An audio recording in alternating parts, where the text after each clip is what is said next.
Nodirbek hali chiqmadimi? Maktabga kech qoladi-ku. Bola kecha kech yotdi shekilli, hozir chiqadi. Assalomu alaykum dada, ona.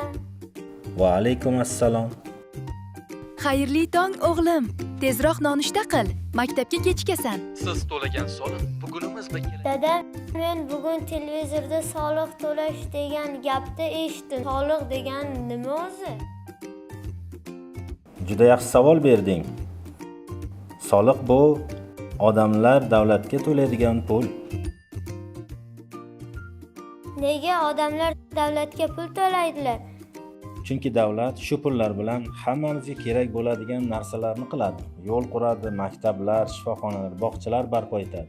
Demak, soliq to'lamasak yo'llarimiz buzilib ketadi, maktablarimiz bo'lmaydimi? To'g'ri aytding o'g'lim. Soliq to'lash bizning konstitutsiyaviy burchimizdir. Unda men katta bo'lsam, soliqlarni albatta to'layman. Ajoyib o'g'lim. Mana shunday mas'uliyatli bolalar bilan kelajagimiz yorqin bo'ladi.